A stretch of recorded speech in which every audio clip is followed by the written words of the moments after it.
दोस्तों CDS 2020 के question paper को डिस्कस कर रहे हैं हम लोग। और लास्ट के 3 वीडियोस में हमने कंप्लीट हिस्ट्री के क्वेश्चंस को डिस्कस कर लिया है। नाउ इस वीडियो में ज्योग्राफी के क्वेश्चंस की बात करेंगे। काफ़ी सारे क्वेश्चंस आए हैं ज्योग्राफी से, और इस पेपर को देखने के बाद एक चीज़ जो आप कह सकते हैं, जनरली ज्योग्राफी में जो वेटेज होता है उनमें फिजिकल ज्योग्राफी और इंडियन ज्योग्राफी का वेटेज ज़्यादा होता है। ह्यूमन ज्योग्राफी से कम क्वेश्चन देखने को मिलते हैं। लेकिन अगर आप इस क्वेश्चन पेपर को देखें तो ज़्यादातर जो यहाँ पे सवाल हैं वो ह्यूमन ज्योग्राफी के हैं। और ह्यूमन ज्योग्राफी जैसा कि एनसीईआरटी में, ये क्लास 12th की एनसीईआरटी बुक है, फंडामेंटल्स ऑफ ह्यूमन ज्योग्राफी। जैसे 11th में बुक आती है एनसीईआरटी की फंडामेंटल्स ऑफ फिजिकल ज्योग्राफी, वैसे ही ये ह्यूमन ज्योग्राफी की बुक है। ज़्यादातर क्वेश्चन अगर आप यहाँ पे देखें तो ह्यूमन ज्योग्राफी के इस बुक से सॉल्वेबल है। ये सेट ए के अकॉर्डिंग है, 1 से 30 तक तो साइंस के क्वेश्चन हैं। इसके बाद हिस्ट्री के क्वेश्चन हैं। 6 सवाल यहाँ पे हिस्ट्री और आर्ट एंड कल्चर से देखने को मिलेंगे 36 तक, और इसके बाद 37 से ज्योग्राफी के क्वेश्चन है। ये देखिए ज्योग्राफी का जो क्वेश्चन है यहाँ पे क्या पूछा जा रहा है। In the region of eastern shore of Adriatic Sea, Adriatic Sea का जो ईस्टर्न शोर है, इनमें एक कोल्ड और ड्राई विंड ब्लो करती है माउंटेन से, और इस विंड का नाम क्या है। ऑप्शन हमारे पास मिस्त्राल, बोरा, बीसे या फिर ब्लिजार्ड। नाउ अगर बात करें इस क्वेश्चन की, तो जो लोकल विंड्स का हमारा टॉपिक है ये काफ़ी इंपॉर्टेंट है, और यहाँ से काफ़ी सारे क्वेश्चन पूछे जाते हैं। अलग अलग क्षेत्रों में जो लोकल विंड्स बहती हैं उनसे क्वेश्चन पूछा जाता है। तो यहाँ पे तो फिलहाल एड्रियाटिक सी की अगर आपको लोकेशन पता है और अगर आपने इसे मैप वाइज सॉल्व किया हुआ है तो इस तरह के क्वेश्चन आप आसानी से कर सकते हैं। और भी जो यहाँ पे मिस्त्राल हैं, बीसे है, ब्लिजार्ड हैं या फिर बोरा है, इन सभी के बारे में आपको आइडिया होना चाहिए कि ये विश्व के किस पार्ट में होकर फ्लो करते हैं, ब्लो करते हैं। अगर आप यूरोप का मानचित्र देखेंगे, इटली के पास यहाँ पे एड्रियाटिक सी देखने को मिलेगा, और इसके जो इन एड्रियाटिक सी से घिरे हुए जो देश हैं उनके बारे में भी आपको आइडिया होना चाहिए। कई बार क्वेश्चन पूछ लिया जाता है कि एड्रियाटिक सी के विषय में कि कौन कौन से देश जो है इनसे सीमा साझा करते हैं।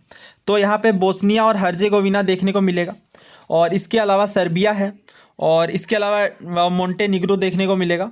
और यहाँ पे कई सारे देश हैं जैसे क्रोएशिया है, स्लोवानिया है, और इस तरीके से यहाँ पे इटली की तो हमने बात की ही। कुछ यहाँ पे और भी बातें आपको ध्यान होनी चाहिए, जैसे जो आयोनियन सी है और स्टेट ऑफ ओट्रेंटो है या गल्फ ऑफ टेरेंटो है, इनके विषय में भी आपको थोड़ा आइडिया होना चाहिए। नाउ लोकल विंड की मैप समझ लेते हैं। और तो यहाँ पे सबसे जो इम्पोर्टेंट रहते हैं वो सिरोको, खमसीन, इनके बारे में ज़्यादा पूछा जाता है। लेकिन फ़िलहाल तो हमें बोरा के बारे में ध्यान देना है, क्योंकि एड्रियाटिक सी, देखिए एड्रियाटिक सी के पास यहाँ पे बोरा देखने को मिलेगा। और भी कई सारी लोकल विंड्स हैं, लिवेंट है, मिस्त्राल है, फोन है। लेकिन जो क्वेश्चन में हमें पूछा गया है कि ये ईस्टर्न शोर में है, यानी एड्रियाटिक सी के ईस्टर्न शोर में देखने को मिलेगा। और कोल्ड और ड्राई विंड भी हमें ध्यान रखना है, बिकॉज कई बार पूछ लिया जाता है कि कौन सी ड्राई विंड है, कौन सी कोल्ड, कौन सी यहाँ पे कोल्ड विंड है, कौन सी वार्म विंड है। इस तरीके से भी क्वेश्चन पूछे जाते हैं। तो इसका करेक्ट आंसर है ऑप्शन बी, बोरा। दोस्तों इस क्वेश्चन को देखिए, ये CAPF 2011 का क्वेश्चन है। यहाँ पे आपसे पूछा जा रहा है कि जो कौन सी लोकल विंड है, इनमें हॉट और ड्राई की कैरेक्टरिस्टिक देखने को नहीं मिलेगी, मतलब ये कोल्ड विंड आप कह सकते हैं। तो ये क्वेश्चन तो CAPF का है, इसका करेक्ट आंसर मिस्त्राल है। लेकिन काफ़ी सालों बाद ये क्वेश्चन NDA में रिपीट हुआ, सेम क्वेश्चन पूछ लिया गया था कि कौन सी कोल्ड विंड है, तो आंसर था मिस्त्राल। लेकिन यहाँ पे आपको इस क्वेश्चन से एक और आइडिया ले लेना है कि सिरोको, खमसीन, चिनूक, ये सब हॉट एंड ड्राई हैं। बिकॉज हमसे नॉट पूछा गया है, इसलिए हमारा आंसर यहाँ पे मिस्त्राल है। तो कई सारे क्वेश्चन यहाँ पे विंड से पूछे गए हैं, लेकिन उसे मैं सेपरेट वीडियो में कवर करूंगा। बिकॉज 15-20 मिनट तो यहाँ पे अगर मैं विंड ही डिस्कस करूँ, बिकॉज कई सारे क्वेश्चन पूछे गए हैं, 20-30 से भी ज़्यादा, तो उन सभी क्वेश्चन को कंपाइल करके एक साथ कवर करेंगे। तो आपको एक लिस्टिंग कर लेनी है अगर आप CDS के लिए प्रिपेयर कर रहे हैं तो। ये जो प्रत्येक थीम में आपको बता रहा हूँ, यहाँ पे जो थीम है हमारी वो है विंड्स के बारे में, लोकल विंड्स के बारे में आपको आइडिया होना चाहिए कि कौन सी विंड कहाँ से ब्लो करती है। इनसे क्वेश्चन काफ़ी ज़्यादा आने के चांसेस होते हैं।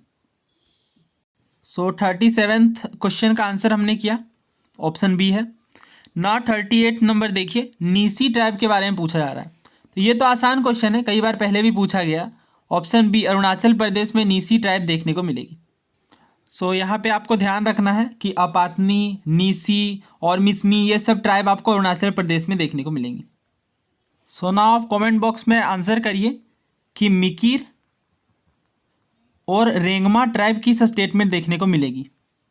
और इस क्वेश्चन के लिए मैं आपसे ये पूछता हूँ कि जो फोन विंड है वो किस तरह की है, यानी कोल्ड है या फिर कोल्ड लोकल विंड है या हॉट।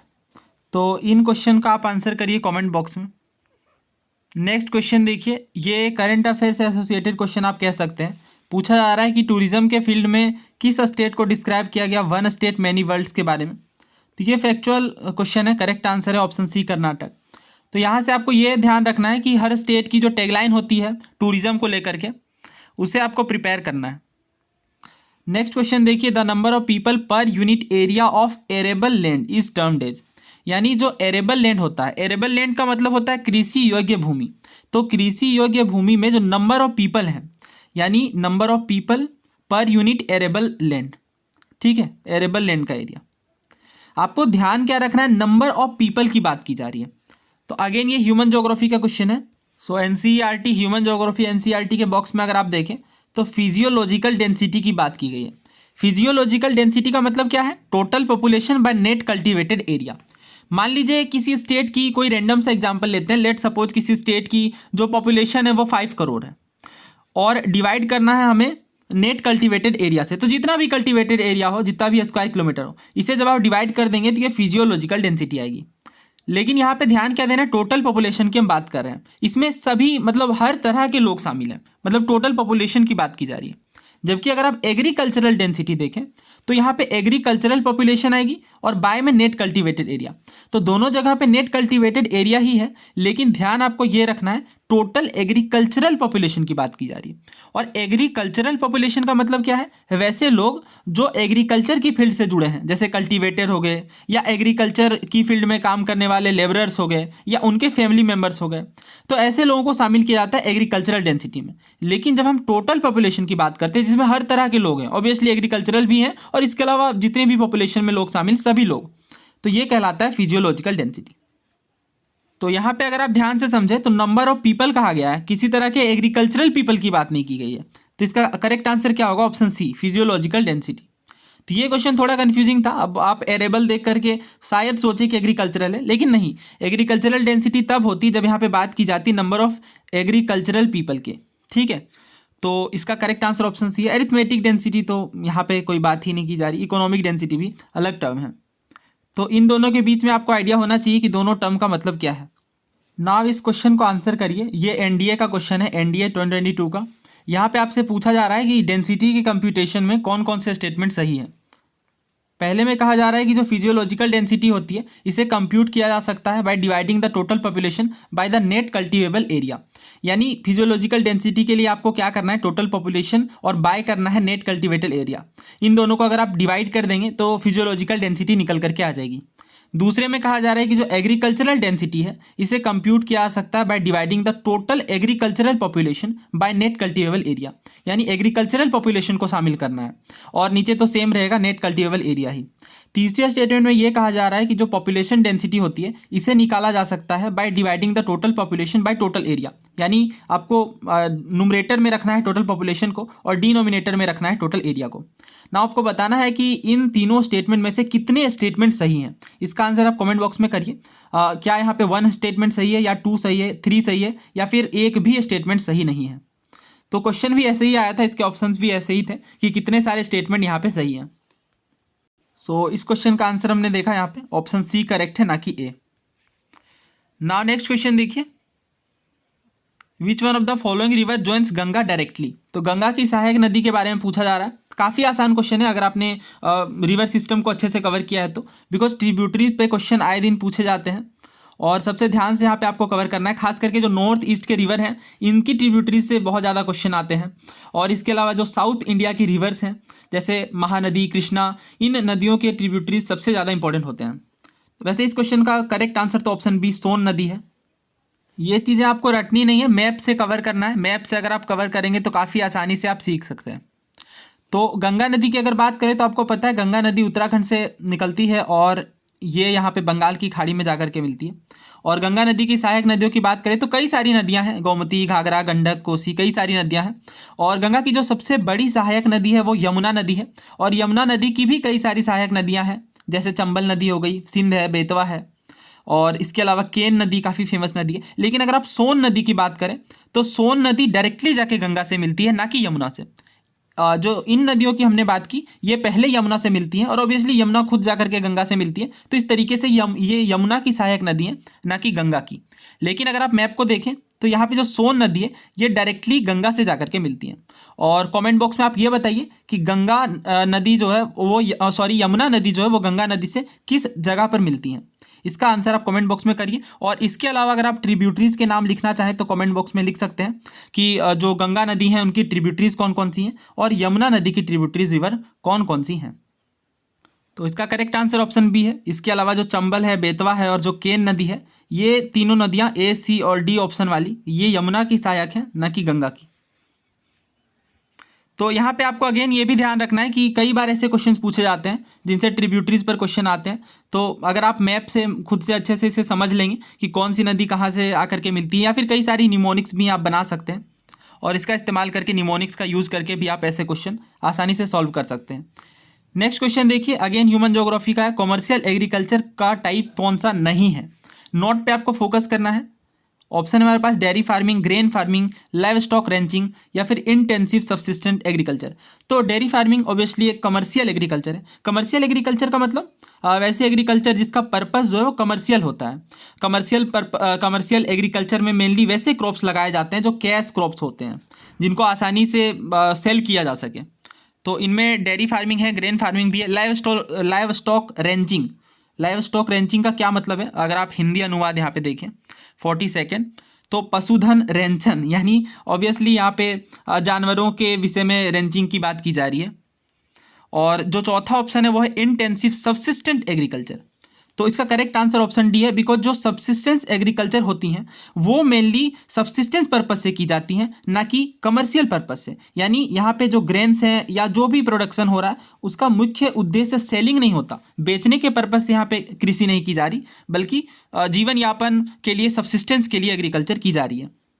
तो केवल अगर आपको सब्सिस्टेंस एग्रीकल्चर का मतलब ही पता है, जैसे निर्वाह कृषि कहते हैं, जो जीवन निर्वाह के लिए कृषि की जाती है, तो यहाँ पे ऑब्वियसली ये वाणिज्य तो होगा नहीं, इसलिए करेक्ट आंसर इसका ऑप्शन डी है। सो ये क्लास 8th NCERT का चैप्टर 4 एग्रीकल्चर है। वैसे अगर आप देखें तो 10th क्लास की NCERT में भी एग्रीकल्चर वाला चैप्टर देखने को मिलेगा, 10th क्लास की ज्योग्राफी में भी। तो यहाँ पे कई सारे टाइप्स बताए गए हैं एग्रीकल्चर के। सबसे पहले तो यही आपको ध्यान होना चाहिए कि एग्रीकल्चर के अंदर जो कैटेगरीज हैं, जैसे सेरीकल्चर, पिसीकल्चर या विटीकल्चर, हॉर्टिकल्चर, इनका क्या मतलब है। जो सेरीकल्चर होता है वो सिल्क वॉर्म की रियरिंग से संबंध रखता है। इसी तरीके से जो पिसीकल्चर होता है ऑब्वियसली यहाँ पे मछलियों की बात की जाएगी, विटीकल्चर में ग्रेप्स की, और हॉर्टिकल्चर में सब्जियाँ और फलों की। अगर फार्मिंग की बात करें तो दो तरीके की मेनली देखने को मिलेगी, पहली होती है सब्सिस्टेंस और दूसरी होती है कमर्शियल। ना आपको सब्सिस्टेंस का मतलब पता है कि सब्सिस्टेंस में मेनली किस तरह की फार्मिंग शामिल होगी, जिनका मुख्य उद्देश्य क्या हो, फार्मर की फैमिली की नीड्स को पूरा करना। और अगर आप देखें तो जो लो लेवल ऑफ टेक्नोलॉजी का यूज़ किया जाएगा और हाउस होल्ड लेबर का प्रयोग किया जाएगा। कहने का मतलब ये है कि वैसे टूल्स जो बहुत ज़्यादा एडवांस नहीं है, बल्कि जो टेक्नोलॉजी है वो यहाँ पे बहुत लो लेवल की यूज़ की जाएगी, बिकॉज यहाँ पे जो खेती है उनका मुख्य उद्देश्य है कि जो परिवार है उनकी ज़रूरतों को, जो फार्मर की फैमिली है उनकी ज़रूरतों को मुख्य रूप से पूरा किया जाए, ना कि सेलिंग की जाए यहाँ पे क्रॉप्स की। लेकिन हाँ, इसी के अंदर अगर हम बात करें इंटेंसिव सब्सिस्टेंस एग्रीकल्चर की, तो यहाँ पे आपको ध्यान ये रखना है कि जो फार्मर है वो एक स्मॉल प्लॉट में कल्टीवेशन करेंगे। और अगेन यहाँ पे बिकॉज ये सब्सिस्टेंस है, यहाँ पे जीवन निर्वाह मुख्य उद्देश्य है, इसलिए यहाँ पे सिंपल टूल्स का यूज़ किया जाएगा। लेकिन चूंकि ये इंटेंसिव है इसलिए यहाँ पे लेबर्स ज़्यादा होंगे और climate with large number of days with sunshine and fertile crop. तो ये सब चीज़ें जो खेती के लिए रिक्वायर्ड हैं उन चीज़ों की ज़रूरत होगी ही। और सबसे अगर स्टेपल क्रॉप की बात करें यहाँ पे तो राइस होगी। इसके अलावा वीट, मेज, जो मुख्य रूप से भोजन के लिए प्रयोग की जाती हैं, उन सभी फसलों का प्रयोग किया जाएगा, बिकॉज ये इंटेंसिव सब्सिस्टेंस है। और सब्सिस्टेंस एग्रीकल्चर का मुख्य उद्देश्य होता है नीड्स को, फैमिली की नीड्स को पूरा करना, ना कि क्रॉप्स की सेलिंग करना। तो ये कुछ बातें आपको ध्यान होनी चाहिए कि सब्सिस्टेंस फार्मिंग और कमर्शियल फार्मिंग के बीच क्या फ़र्क है। ना अगर सब्सिस्टेंस एग्रीकल्चर के तहत ही अगर मैं बात करूं शिफ्टिंग कल्टीवेशन की, तो ये भी काफ़ी इंपॉर्टेंट टॉपिक है। और जैसा कि आपको पता है कि अलग अलग क्षेत्रों में शिफ्टिंग कल्टीवेशन को अलग अलग नामों से जाना जाता है। इनसे भी कई सारे एग्जाम में क्वेश्चन पूछे जाते हैं। तो अलग अलग क्षेत्रों में क्या नाम है, ये बातें आपको ध्यान होनी चाहिए। स्लेश एंड बर्न एग्रीकल्चर की हम बात करें, because slash and burn agriculture को ही शिफ्टिंग कल्टीवेशन कहा जाता है, बिकॉज एक प्लॉट को यहाँ पे बर्न कर दिया जाता है जब क्रॉप का प्रोडक्शन हो जाता है इसके बाद, और दूसरे जगह में शिफ्ट कर दिया जाता है फार्मर की फैमिली के द्वारा। सो इस क्वेश्चन का करेक्ट आंसर क्या है फिर? Option D. Now next question की ओर बढ़ते हैं। Which one of the following is not a land use category? तो वैसे लैंड यूज कैटेगरी मतलब वैसे लैंड की कैटेगरी की बात आपको यहाँ पे करनी है जिनका यूज नहीं किया जा सकता। ऑप्शन है हमारे पास forest land, pasture land, marginal land या फिर बैरन एंड वेस्ट लैंड। आइए फिर इसका हिंदी देखते हैं। वन भूमि, चारागाह भूमि, उपांत भूमि या फिर ऊसर जिसे बंजर कहा जाता है, और व्यर्थ भूमि। तो चूंकि हमसे यहाँ पे पूछा जा रहा है भूमि उपयोग वर्ग, यानी वैसी भूमि का वर्ग जिसका इस्तेमाल उपयोग के लिए यानी कृषि वगैरह के लिए नहीं किया जा सकता, वैसी भूमि व्यर्थ भूमि या बंजर भूमि कहलाएगी। तो वैसे क्वेश्चन मतलब ऐसे क्वेश्चन काफ़ी आसान है, अगर आप इसका हिंदी ट्रांसलेशन या फिर अगर आपको आइडिया भी है तो काफ़ी आसानी से आप ऐसे क्वेश्चन कर सकते हैं। वन भूमि डेफिनेटली काफ़ी यूजफुल है। चारागाह भूमि का इस्तेमाल किया जाता है मेनली चारागाह पर्पज से जिसे हम लोग पैस्चर लैंड कहते हैं, और इसी तरीके से मार्जिनल लैंड भी काफ़ी उपयोगी होती हैं। लेकिन बैरन और वेस्ट लैंड का यूज अगर आप देखें तो एग्रीकल्चर और बाकी पर्पसेज से नहीं किया जा सकता, इसलिए हमारा करेक्ट आंसर होगा ऑप्शन डी। अगेन ये आपको ह्यूमन ज्योग्राफी वाली बुक में देखने को मिल जाएगा डिटेल में। नाउ नेक्स्ट क्वेश्चन देखिए, ये भी काफ़ी आसान क्वेश्चन है। Which of the following is not, लेकिन यहाँ पे आपको फोकस करना है, नॉट की बात की जा रही है। Not an objective of the MNREGA, MG NREGA. तो कौन सा उद्देश्य नहीं है एमजी नरेगा का? पहले ऑप्शन में कहा जा रहा है कि प्रोवाइड करना 100 days of skilled labour in a financial year, यानी एक वित्तीय वर्ष। वित्तीय वर्ष का मतलब आपको पता होगा, इकोनॉमिक्स में आपने पढ़ा होगा। कमेंट बॉक्स में बताइए फाइनेंशियल ईयर इंडिया में कब से कब तक देखने को मिलता है। तो 100 डेज की लेबर प्रोवाइड करना, स्किल्ड लेबर। दूसरे में कहा जा रहा है प्रोडक्टिव एसेट का क्रिएशन करना। तीसरे में कहा जा रहा है इन्हांस करना लाइवलीहुड की सिक्योरिटी को। और चौथे में कहा जा रहा है इंश्योर करना वुमेन एम्पावरमेंट को। तो इनमें से कौन सी बात यहाँ पे करेक्ट नहीं देखने को मिलेगी? कौन सा उद्देश्य नहीं है MGNREGA यानी एमजी नरेगा का? सो ये कॉन्सेप्ट इकोनॉमिक्स से भी रिलेटेड है। अगर यहाँ पे आप देखें क्लास 9th चैप्टर 3 इकोनॉमिक्स में पॉवर्टी एज अ चैलेंज वाले चैप्टर में, तो यहाँ पे भी डिटेल में एमजी नरेगा के बारे में बताया गया है, और ये काफ़ी आसान क्वेश्चन भी है। जैसा कि पॉवर्टी को कॉम्बैट करने के लिए कई सारे एंटी पॉवर्टी प्रोग्राम्स भी सरकार के द्वारा चलाए जाते हैं, जिनमें एमजी नरेगा काफ़ी फेमस है। फुल फॉर्म है Mahatma Gandhi national rural employment guarantee act 2005। ये एम करता है कि 100 डे ऑफ वेज प्रोवाइड की जाए, वेज एम्प्लॉयमेंट प्रत्येक हाउस होल्ड को, ताकि लाइवलीहुड सिक्योरिटी की जा सके। लेकिन यहाँ पे आपको ये ध्यान रखना है, रूरल एरियाज़ की बात की जा रही है। यहाँ पे नाम में भी आप देख सकते हैं रूरल एम्प्लॉयमेंट गारंटी एक्ट नाम है। और भी इनके इंपॉर्टेंट फीचर की अगर बात करें तो 1/3 प्रोपोज जॉब्स रिजर्व हैं वुमेन के लिए। इसके अलावा अनस्किल्ड लेबर की बात की जाएगी, अनस्किल्ड लेबर। नाउ इस क्वेश्चन में अगर आप देखें तो जैसा कि हमें पता है कि 1/3 यहाँ पे वुमेन के लिए है, तो डी ऑप्शन गलत होगा। और यहाँ पे बिकॉज नॉट करेक्ट पूछा गया है। इनहेंसिंग लाइवलीहुड ये तो होगा ही हमारा। प्रोडक्टिव एसेट्स का क्रिएशन ये भी होगा बिल्कुल। ऑप्शन ए यहाँ पे गलत है, बिकॉज स्किल्ड लेबर की बात की जा रही है। स्किल्ड नहीं, अनस्किल्ड लेबर के लिए एमजी नरेगा का ऑब्जेक्टिव है। तो करेक्ट आंसर क्या होगा यहाँ पे? Option A. ना ये क्वेश्चन अगर आप देखो तो ये सीडीएस 1 2020 का है, 2022 का है। 2 सालों बाद ये क्वेश्चन अगेन इसी पैटर्न पे रिपीट हुआ है, बिकॉज अभी हम 2020 का डिस्कशन कर रहे हैं और ये 2022 में पूछा गया है। क्या क्वेश्चन है? अगेन इसी तरह का क्वेश्चन है। National rural employment guarantee act 2005 में कौन सा स्टेटमेंट करेक्ट है? यहाँ पे करेक्ट पूछा जा रहा है, ना कि इनकरेक्ट। पहले में कहा गया 175 days of employment needy person को रूरल एरियाज़ में इंश्योर करता है। अभी हमने देखा 175 नहीं बल्कि कितने डेज की हमने बात की? 100 डेज की। दूसरा देखिए हायर वेजेस देता है वुमेन वर्कर्स को, ऐसा कोई प्रोविजन नहीं है। People are generally given both skilled and unskilled jobs, और ये भी गलत है, हमें पता है अनस्किल्ड लेबर यानी अनस्किल्ड जॉब्स की बात की जाती है, और यहाँ पे दोनों कह दिया गया है, तो इसलिए सी भी गलत है। और चौथा कहा जा रहा है this is implemented only in rural area. तो अभी हमने बात की कि ये रूरल एरियाज़ के लिए है, बिकॉज यहाँ पे आप देख सकते हैं रूरल एम्प्लॉयमेंट गारंटी की बात करता है। तो करेक्ट आंसर क्या होगा? ऑप्शन डी, बिकॉज हमसे करेक्ट स्टेटमेंट पूछा गया था। तो इसलिए प्रीवियस ईयर क्वेश्चन करना काफ़ी ज़रूरी है। अगर आप 2020 वाला क्वेश्चन करके जाएंगे तो ऐसे क्वेश्चन आप आसानी से सॉल्व कर सकते हैं। नाउ नेक्स्ट क्वेश्चन देखिए, तो इसका करेक्ट आंसर, हमने इसकी करेक्ट आंसर की बात की, ऑप्शन ए यहाँ पे करेक्ट है। और नाउ नेक्स्ट क्वेश्चन की अगर बात करें तो ये पॉलिटी के क्वेश्चन है, एनवायरनमेंट का क्वेश्चन है। इस क्वेश्चन को देखिए, 58th number. Which one of the following is the biggest cause of incidence of migration of female person in India. Again human geography में आप देखें तो माइग्रेशन वाले टॉपिक के बारे में काफ़ी डिटेल से बताया गया। अगर मेजर कॉज की बात करें, मेजर इंसिडेंस की बात करें तो मैरिज इसका करेक्ट आंसर है, फीमेल पर्सन के बारे में अगर देखा जाए तो माइग्रेशन से संबंधित इशूज़ आपको पता होने चाहिए कि क्या मुख्य रीज़न है, और इनसे रिलेटेड कई सारे और भी एसोसिएटेड इनसे जो टर्म्स हैं वो भी आपको आइडिया होना चाहिए। वैसे इस क्वेश्चन का करेक्ट आंसर ऑप्शन सी है। नाउ नेक्स्ट क्वेश्चन देखिए, फिजिकल ज्योग्राफी का है। Geomorphic factors influencing plant and animal distribution are. तो पहली चीज़ तो ये कि ये जियोमॉर्फिक फैक्टर्स क्या होते हैं और ये किस तरीके से प्लांट और एनिमल डिस्ट्रीब्यूशन को इन्फ्लुएंस करते हैं। ऑप्शन मेरे पास स्लोप एंगल और रिलीफ, स्लोप आस्पेक्ट और relative relief, slope angle slope aspect और रिलीफ, या स्लोप एंगल स्लोप आस्पेक्ट और रिलेटिव रिलीफ। तो देखिए जियोमॉर्फिक, हमने जियोमॉर्फोलॉजी में बात की है। सो ये बेसिकली 3 टर्म्स यहाँ पे देखने को मिलेंगे। पहला, जियो का मतलब अर्थ होता है और मॉर्फ का मतलब शेप। तो अर्थ के शेप को इन्फ्लुएंस करने वाले फैक्टर्स। नाउ बात करते हैं अगर स्लोप एंगल की, तो स्लोप एंगल क्या होता है? स्लोप का मतलब होता है ढाल या ढलान। अगर इसके एंगल की हम बात करें तो डेफिनेटली ये डिपेंड करेगा प्लांट और एनिमल डिस्ट्रीब्यूशन पर। कैसे? अगर यहाँ पे स्लोप काफ़ी ज़्यादा है तो वेजिटेशन पर तो ये डिपेंड करेगा। जैसे अगर कोई हिल है, इसकी स्लोप काफ़ी ज़्यादा है, तो हमें पता है कि जब यहाँ पे बारिश होगी या जब स्नोफॉल होगा तो ये अलग तरीके से इसे प्रभावित करेगा, अगर आप इसे कंपेयर करें दूसरे तरह के लैंडफॉर्म्स के साथ। तो इसी तरीके से स्लोप एस्पेक्ट भी मैटर करता है। और रिलेटिव रिलीफ मतलब क्या होता है? देखिए रिलीफ का मतलब, सबसे पहले रिलीफ की बात करते हैं। तो ज्योग्राफी के अंदर अगर आप देखें तो रिलीफ का मतलब उभार होता है। अगर हिंदी में देखें तो इसका मतलब यही है कि कोई चीज़ लैंड या फिर किसी कंपैरिजन के तहत आप देखें तो कितनी उभरी हुई इसकी सतह है।